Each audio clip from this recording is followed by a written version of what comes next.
Guys hi guys ఈరోజు మనం Korean Kanakaraju review ఇవ్వబోతున్నాం. So మెయిన్గా ఏంటంటే చచ్చిపోయిన హస్తికల్లో క్వార్టర్ కలుపుకొని తాగేస్తే మనిషి ఎటువంటి అనర్థాలని ఫేస్ చేస్తాడో అది అనమాట బేస్డ్ మూవీ అయితే సత్య కామెడీతో సూపర్ ఉంటుంది. మొత్తం ఫస్ట్ హాఫ్ అంతా స్లో అనుకున్నా, సెకండ్ హాఫ్ వైలెన్స్ కానివ్వండి అన్నీ చాలా బాగా నవ్వుకుంటా చూడొచ్చు. మొత్తం మూవీ బాగుండగా ఆ క్లైమాక్స్ ఒకటి జెమినై ప్రీమియం తీసుకొని ఖచ్చితంగా ఏ వీడియోలు అయితే బాగా జనరేట్ చేసుకోవచ్చు.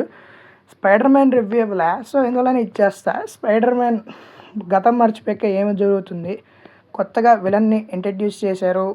నాకు మెయిన్గా మూవీ ప్లాట్ క్లైమాక్స్ నచ్చలేదు. ఫైటింగ్ సీన్స్గా చూస్తే చాలా బాగుంది.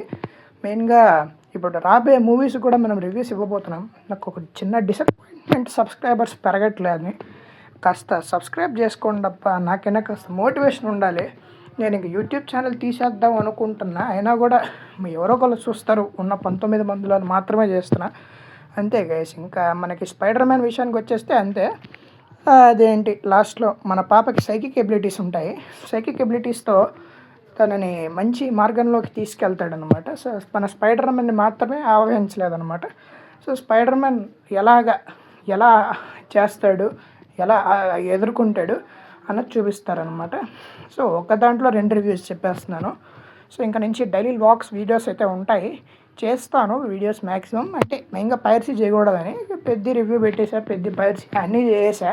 అట్లా చేస్తే బాగుంటుందని నా ఒపీనియన్. ఇంకా కొరియన్ కనకరాజు చూడండి, డీసీ మూవీ అయితే చూడలే, ఖచ్చితంగా చూస్తా, రివ్యూ పెట్టేస్తా. కాస్త లేట్ అవ్వచ్చు ఛానల్లో. సబ్స్క్రైబ్ చేసుకోండి ప్లీజ్.